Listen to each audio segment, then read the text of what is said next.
नमस्कार, मैं हूं आपके साथ ज्योति कनौजी और आप देख रहे हैं परफेक्ट मिशन लाइव। आइए रुक करते हैं खबर की ओर। प्रबुद्ध जनों की राय है कि बीजेपी के शासन में 40% घटा है अपराध। जनपद वाराणसी में कैंट विधानसभा स्थित पिशाच मोचन हिंदी प्रचारक संस्थान पहुंची परफेक्ट मिशन की टीम। सर्वप्रथम वहां के वरिष्ठ पत्रकार सुरेंद्र वाजपेयी से बात हुई, जिसमें कि उन्होंने बताया कि भ्रष्टाचार तो कभी खत्म ही नहीं हो सकता। हाँ, गुंडाई 100 में से 40% ही कम हुआ है। योगी मोदी के शासन कार्यकाल में कोई भी सरकार आए गुंडागर्दी 0% पर नहीं ला सकता। वाराणसी की बात तो वाराणसी में हमेशा से ही बीजेपी का ही शासन रहा। वाराणसी में मेयर और सभासद अधिकतर बीजेपी के ही रहे। फिर भी अगर जनता के आधार से विकास ना हो पाना एक दुर्भाग्यपूर्ण बात है। आइए देखिए लोगों का विचार संजय देहाती के साथ। एक स्वतंत्र पत्रकार और कवि के रूप में जाना जाता हूँ। सर, प्रेजेंट टाइम में चुनाव का माहौल चल रहा है। बहुत चूँकि बनास का 7वें चरण में है और हमारे समझ से 7वें चरण में हर सरकार अपनी पूरी ताकत झोंक देगी बनास में। चूँकि एक प्रधानमंत्री का संसदीय क्षेत्र होने के नाते पूरी ताकत झोंकी जाएगी। इस कंडीशन में सर सरकार का कहना है कि हमने भ्रष्टाचार और अपराधी पे अंकुश लगाने में कामयाब हुए हैं। अब विकास हमने तेजी से किया है, जबकि वही विपक्ष आरोप लगा रहा है कि बेरोजगारी और महंगाई काफ़ी बहुत स्ट्रांग जोन पे बढ़ी है, जो कि आम व्यक्ति के खर्च से बहुत ऊपर निकल रही है। इस पे सर आपका क्या कहना है? महंगाई देखेंगे या सरकारी जो कर रही है भ्रष्टाचार और अपराधी पे अंकुश लगाने की बात और विकास दर तेज करने की बात, सर किस पे मतदान किया जाएगा? देखिए मिश्रा जी, यह वाराणसी विश्व की एक धरोहर नगरी है। सांस्कृतिक और धार्मिक और साहित्यिक और कलात्मक संगीत के क्षेत्र में इसका दुनिया भर में नाम है। और उसके बाद ये सबसे प्रमुख यह हुआ कि वर्तमान में यह हमारे प्रधानमंत्री जी माननीय मोदी जी का यह निर्वाचन क्षेत्र है। वह यहाँ के सांसद हैं, लेकिन इसके बावजूद जो विकास यहाँ का होना चाहिए था वह विकास नहीं हुआ। और उसका कारण क्या हुआ? उसका कारण यह हुआ कि इसकी जो पहचान थी उसको संरक्षित करने के बजाय उसको नवनिर्मित कर दिया गया। संरक्षण करना और उसका नवनिर्माण करना, इससे पहचान में ख़त्म हो गई। बनारस गलियों का शहर है और ख़ास तौर से हमारे बनारस की पक्के महल की जो गलियां हैं, तो वो लगभग आधी गलियां तो समाप्त होकर विश्वनाथ कॉरिडोर में चली गई। तो विकास क्या हुआ? विकास के नाम पर आज आम आदमी वैसे ही परेशान है। जो व्यापारी है, छोटे मोटे लघु व्यापारी हैं, बड़े व्यापारी हैं, वो सब भी परेशान हैं। सड़कें बन गई, सड़कें बनी तो हाईवे वगैरह और 4 लेन 6 लेन की सड़कें ज़्यादा बनी हैं। शहर की सड़कें नहीं बनी। सफाई की व्यवस्था देखा जाए तो बनारस में जो सफाई है वह ऊपर से सड़कों के आसपास किनारे किनारे सफाई कर दी जाती है। गलियों के भीतर आप जाएंगे तो कूड़ा वैसे ही आपको मिलेगा। 2-2 4-4 दिन के बाद तब कूड़ा उठता है, वो भी आधा अधूरा उठता है। रोज कहीं झाड़ू नहीं लगती है, सफाई नहीं होती है। लोग आखिर क्या करेंगे? अपेक्षा ही कर सकते हैं। लेकिन ये सरकार कहा जाए तो वह पूरी तौर से अपेक्षा पर खरी नहीं उतरी। दूसरी चीज़ कि भ्रष्टाचार पर तो मुक्ति नहीं हो पाई। भ्रष्टाचार से भी मुक्ति नहीं हो पाई है सर का कहना है। हाँ, भ्रष्टाचार से मुक्ति नहीं हो पाई और ना कभी हो पाएगी। न कभी हो पाएगी, क्योंकि दुनिया में कोई भी ऐसा देश नहीं है जहाँ भ्रष्टाचार न हो। और हमारे यहाँ तो कभी हो पाएगी, क्योंकि दुनिया में कोई भी ऐसा देश नहीं है जहाँ भ्रष्टाचार न हो।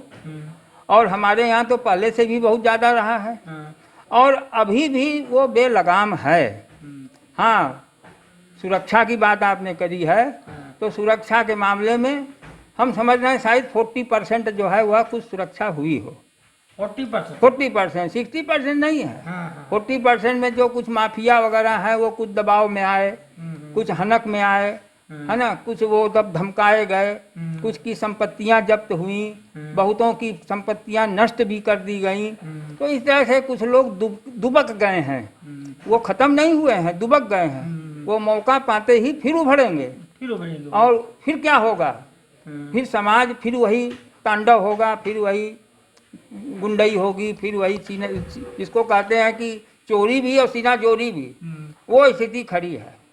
तो ऐसी स्थिति में और बेरोजगारी की हालत यह है कि बार बार कहीं पेपर लीक होता है, कहीं कहीं पर्चे लीक होते हैं और मुकदमे में फंसे हुए हैं अभ्यर्थी जो है, और तमाम तरह की यातनाएं उनको बेरोजगारी की झेलनी पड़ती हैं, जिसके कारण न उनको नौकरी मिल पा रही है, न उनकी शादी हो पा रही है। क्योंकि अगर नौकरी नहीं मिलती है तो शादी नहीं लोग करना चाहते हैं, है ना, कौन अपनी लड़की देगा, है ना। तो ये बड़ी भारी समस्या है नौजवानों के सामने कि भाई यह भी एक जीवन का 16 संस्कार में एक पाणी ग्रहण संस्कार होता है, और यह पाणी ग्रहण संस्कार विवाह के रूप में, चाहे निकाह के रूप में, चाहे किसी भी जाति धर्म में हो, तो आदमी बेरोजगार लड़के को कोई पूछने वाला नहीं है आज के समय में। वो 2 पैसा कमाता होगा तो सबसे पहले यही देखा जाता है कि भाई कमासुत लड़का है कि नहीं है, कौन से दादी। तो इस हालत में बेरोजगारी तो अपनी जगह पर है। महंगाई सबके सामने है, सब खाद्यान्न हो या तेल हो या डीजल हो या पेट्रोल हो, सब कुछ महंगा है। और ये जो अभी आपका यूक्रेन और रूस का जो झगड़ा चल रहा है, अभी संभावना जताई जा रही है कि अभी और महंगा भी हो सकता है, यानी अभी और महंगाई बढ़ने की चांसेज है। महंगाई बढ़ेगी। आखिर तेल और खाद्यान्न कहाँ से जो है आपूर्ति, एक दूसरे देश एक दूसरे की ही तो पूर्ति करते हैं। सरकार कोई भी आए चाहे जाए, लेकिन महंगाई तो फिर बढ़नी है, यह भी तय है।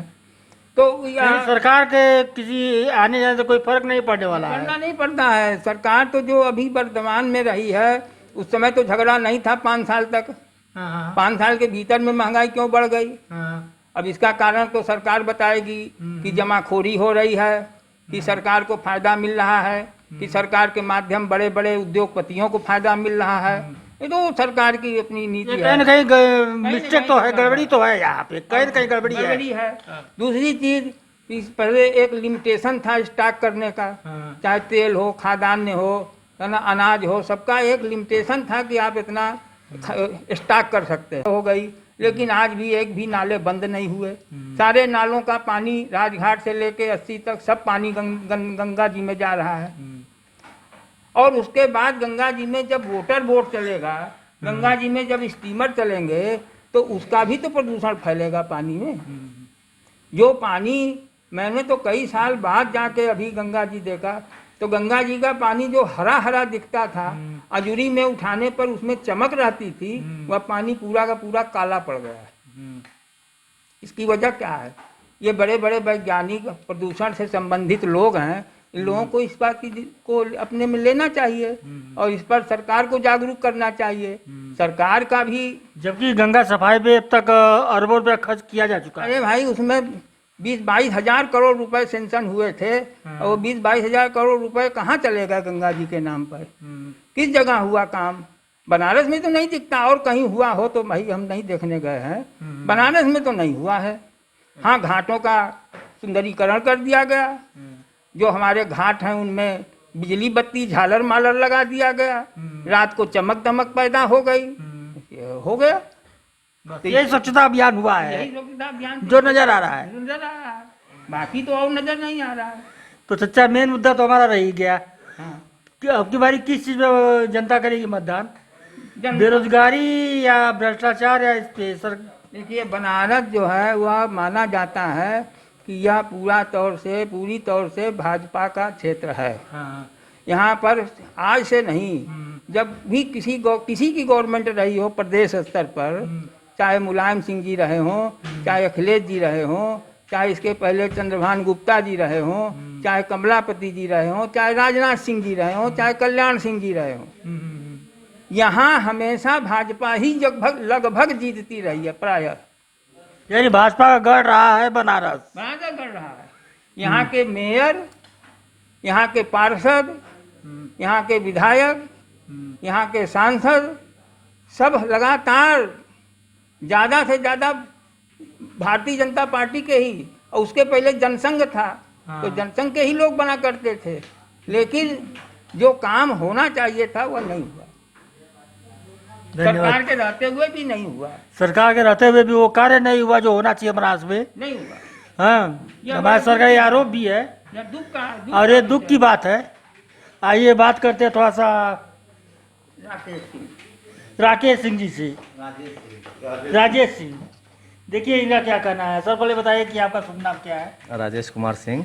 हाँ, और कहाँ से है सर? मैं तो विधानसभा रोनिया विधानसभा से हूँ। हाँ सर, इस समय दो मुद्दे मेन तौर से चल रही है। सरकार कह रही है कि हमने भ्रष्टाचार और अपराध पर अंकुश लगाया है, और विकास जो हमने किया है वो तेजी से किया है।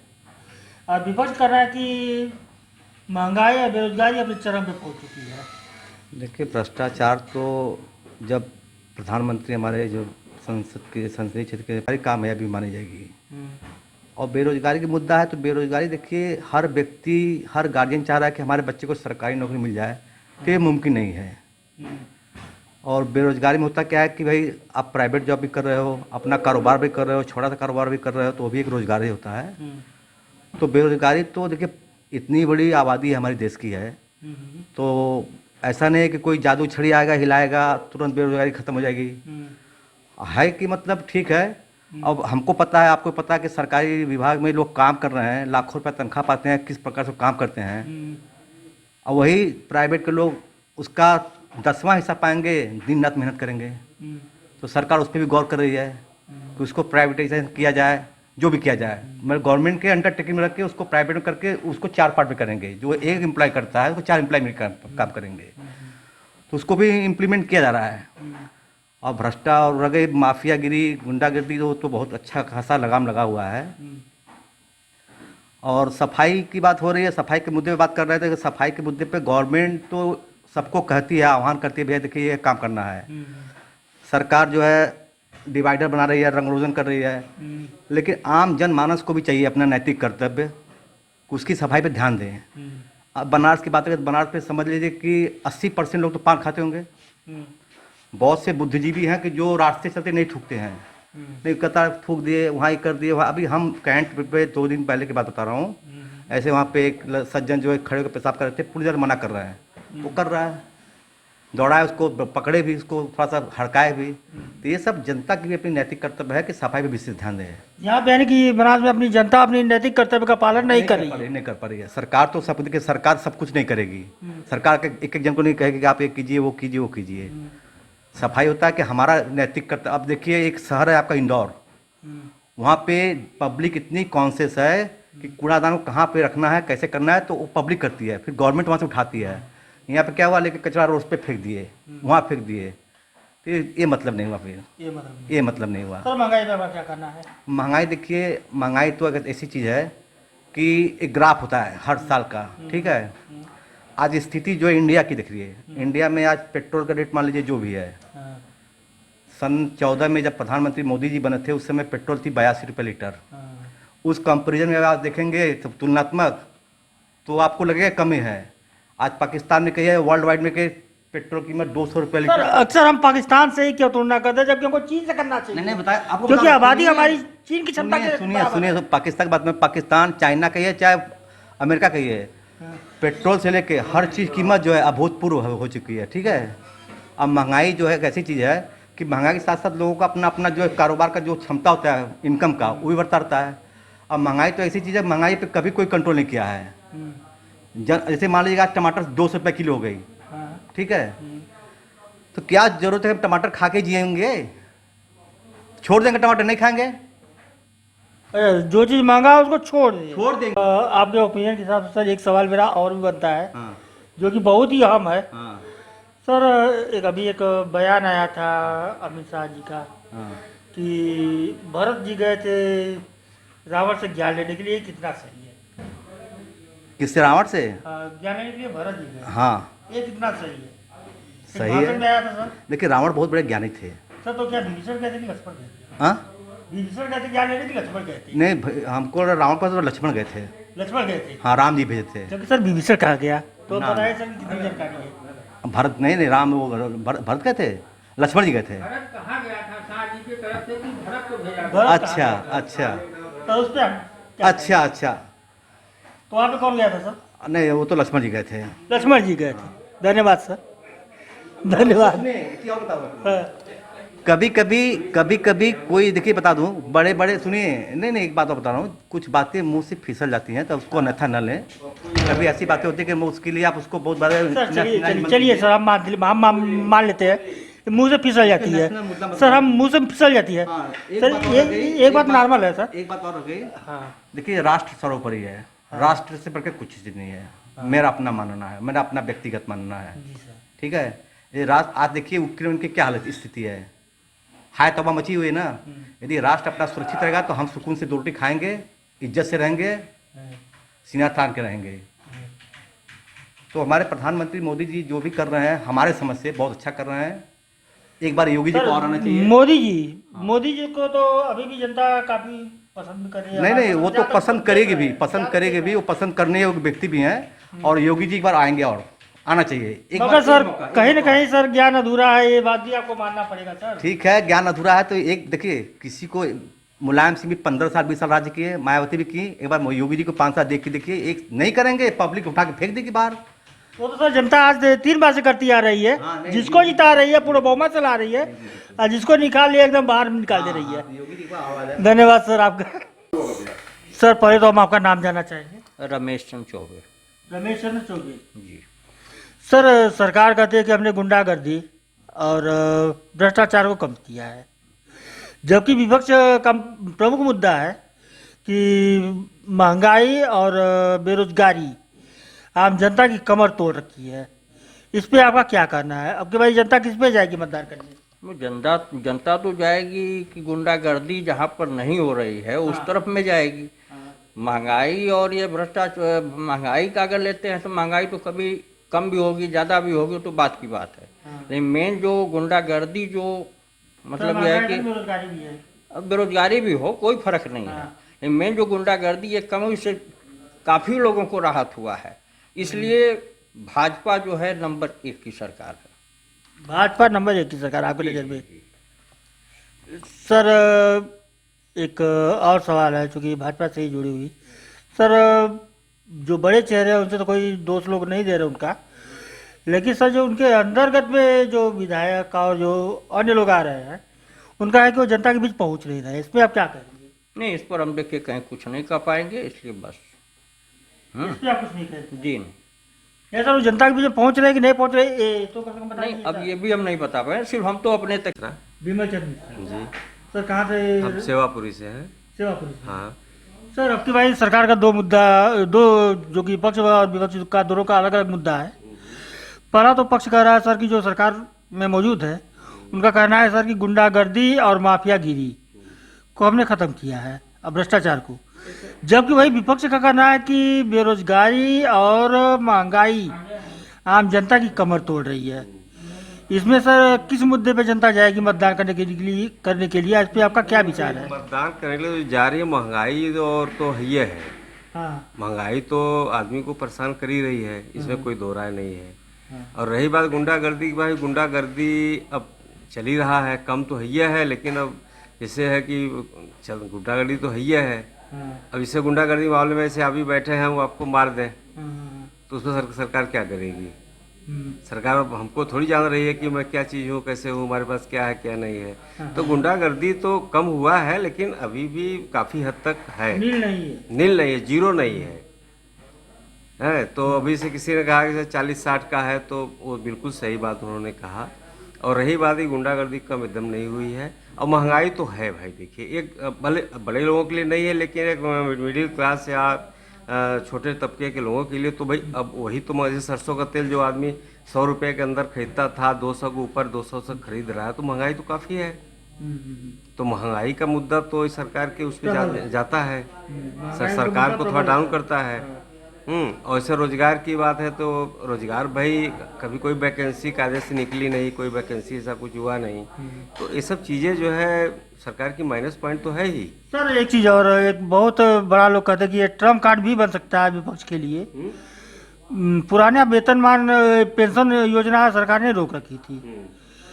विपक्ष का मुद्दा है कि अगर हम आते हैं तो पेंशन योजना लागू कर देंगे। सर ये कितना बेहतर? नहीं, बेहतर क्या है, इलेक्शन के समय सभी लोग लॉलीपॉप दिखाते हैं। हाँ। अब वो क्या करेंगे वो तो समय आने बताएगा। भाई समय आने पता चलेगा। कहने को तो बहुत से लोग कहते हैं भाई बीजेपी आई थी, बहुत चीज करी, कुछ की, बहुत सा नहीं की। भाई मान लीजिए 30% की जो है 70% नील थी। तो रोड का काम ठीक है इन्होंने किया, भाई ठीक है। अब देखिए हमारे बगल में अकलवा के पास एक रोड गया है, उस पर आप जाके देख लीजिए, कोई ट्रैफिक नहीं है। कौन से लोग जा रहे हैं? खाली एक कभी कभी कदा ट्रक जो है कभी कभी दिखाई पड़ जाती है, नहीं कहीं कुछ नहीं दिखाई पड़ती। तो ऐसे अब देखिए, जैसे मान लीजिए जिसके पास एक ईंटा रखने की क्षमता नहीं थी, सरकार ने इतने रुपया अनायास दे दी उन लोगों को, ये रोड के वजह से आज जो है कई करोड़ों की बिल्डिंग बनवा के लोग बैठे, जिसकी औकात की एक ईंट रखने की नहीं थी। एक ईंट रखे उसकी औकात नहीं थी। आज उसी रुपए से लोगों ने बिल्डिंग बनवा दी। और रोड का हाल देख लीजिए कि हम लोग तो अक्सर जाते हैं, देखते हैं। किस क्षेत्र का घटना बता रहे हैं? इससे ये आपका सेवापुरी में पड़े, गंगापुर सेवापुरी के बीच की घटना है। गंगापुरी सेवापुरी के बीच की घटना, उस रोड पे वहाँ से आपका रिंग रोड जोड़ा हुआ है, कभी कभी कोई ट्रक दिखाई पड़ता। बताइए उससे क्या फायदा है? अरबों के रुपए खत्म हो गए, उसमें कोई मतलब उसका नहीं है। सर इसका कोई मतलब नहीं है। मतलब क्या है भाई? जब ट्रैफिक उस पर चले, कायदे से कुछ उसका लाभ हो तब ना।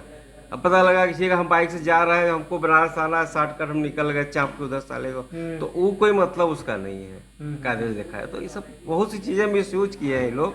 बाकी सरकार तो अच्छी है ही, इसमें कोई दो राय नहीं। जैसे लाइट की बात किसी ने इसे कही आपसे, तो लाइट का मुद्दा में, देहात में लाइट कभी नहीं रहती थी, मुश्किल से 4 घंटे 5 घंटे लाइट रहती थी, और 24 घंटा लाइट देहात में दे रही है। इन्वर्टर कंपनियां कायदे देखा तो इन्वर्टर नहीं बिक रहा है, लाइट इतनी अच्छी व्यवस्था है। तो कुछ चीज़ें अच्छी है, कुछ चीज़ें माइनस पॉइंट है। लेकिन सबसे बड़ी जो महंगाई की बात है, तो महंगाई तो भाई देखिए है एक आम आदमी के लिए। जो आदमी अब 8,000 10,000 रुपये पा रहा है, 200 रुपये लीटर पेट्रोल क्या कहते हैं सरसों का तेल खरीदेगा, 10 परिवार उसके पास है, तो कितने लीटर तेल उसके घर में लगेंगे? तो वो कहाँ से कर पाएगा? तो महंगाई का मुद्दा जबरदस्त है। साथ यानी कि महंगाई मुद्दा भी विशेष मायने हर आदमी अपने जरिया से देखता है, लेकिन एक नीचे स्तर के आदमी को आप उठा कर देखिए कि 10,000 रुपये में अगर 10 परिवार है, तो कहाँ से क्या करेगा भाई? आप नहीं कर सकते। मतलब 100 रुपए 200 रुपए दूने का फर्क पड़ गया। तो अब भाई आदमी की इनकम तो बढ़ी नहीं। और तो आपके कहने के हिसाब से सर महंगाई प्रेजेंट टाइम में बहुत ज्यादा बड़ा मुद्दा है। इसमें महंगाई और बेरोजगारी जनता की कमर तोड़ रही है। इसमें आप किस मुद्दे पे करेंगे मतदान, और क्या मुद्दा आपके लिए मेन मायने रखेगा? जी, हम भ्रष्टाचार तो बंद हुआ ही है, ऐसी बात नहीं है। आज के अथवा में मतलब कि इनके योगी जी के राज्य में मतलब कि बहु बेटियां बाहर निकल रही हैं, चल रही हैं, सब कुछ है, कोई छिनेती डकैती इतना नहीं। जहाँ भी करेक्शन हो रहा है वहाँ पे मतलब उनके निगाह में है तो पहुँच रहे हैं, ऐसी बात नहीं है। और महंगाई की बात करें तो महंगाई तो सबके राज्य में, अगले सभी आएंगे तो अपने घर से तो कर नहीं देंगे भाई, वो तो भी महंगाई चलता रहेगा। जैसा आएगी गवर्नमेंट वैसा बढ़ाएगी, किसी के राज्य में कोई कमी नहीं आएगी। अभी एक और आपसे सवाल करना चाहेंगे कि अभी सभी पार्टियां लगभग सभी पार्टियां मुफ्तखोरी की हवा चला दी हैं। जैसे कोई कहता है 300 यूनिट बिजली देंगे, कोई कहता है कि हम सभी लड़कियों को स्कूटी देंगे, कोई कहता है कि हम लैपटॉप बांटेंगे। सर जो मुफ्तखोरी का जो पैमाना दिया जा रहा है आम जनता को, ये जनता के लिए कितना हितकारी है? जी, ये देखने के है कि मतलब कि जैसे अखिलेश कह रहे हैं कि हम बिजली 300 यूनिट फ्री देंगे। तो इनके राज्य में कभी बिजली मिलती ही नहीं थी, और रात को अगर बिजली चली गई तो गायब, समझ लीजिए। कभी आई, कभी लाइट आई भी तो बत्ती मतलब उसको बल्ब का तार लाल होकर रह जाता था। योगी जी के राज में हमको बरोबर 24 घंटे बिजली मिली है, और जनरेटर जो चलते थे दिन रात वो भी बंद हो गए हैं। मतलब जनरेटर किसी को चलने, इन्वर्टर तक की बंदी हो गई है मतलब बिजली के माने में। और जो कहते हैं कि मतलब हम यूरिया भी देंगे आपको 1-1 बोरी, वो भी फ्री देंगे, वो भी नाम के है, उनके कोटे से होगा। उनके राज्य में कभी यूरिया मिलती ही नहीं थी, डीएपी मिलती नहीं थी, वो लाइन में लगे लंबी लाइनें लगती थी, कोई पता नहीं था। तो ये तो योगी जी के राज्य में है कि भाई किसी को लाइन लगाने की जरूरत नहीं है, खाद के लिए, पानी के लिए, या किसी के लिए लाइन के लिए सब चीज़ उपलब्ध है। और स्कूटी वादे सब कहते हैं, बड़े बड़े लंबे आश्वासन देते हैं, कोई करेगा नहीं। लंबे आश्वासन है, मुफ्तखोरी है, और कुछ होने वाला है नहीं, ये होगा नहीं, सब खाली हवा दिखा के सब चले जाए। जबकि ये स्कूटी देने की बात भाजपा सरकार द्वारा ही कही गई है। भाजपा अभी हम सुने नहीं है, अब वो कही होगी तो सर, देंगे। उनके घोषणा पत्र में ये लागू है? जी हम घोषणा पत्र पढ़े नहीं है, हम वो देखे भी नहीं है। धन्यवाद सर, आप कर दीजिए सर। ऐसी ही खबर से जुड़े रहने के लिए आप देखते रहिए परफेक्ट मिशन लाइव।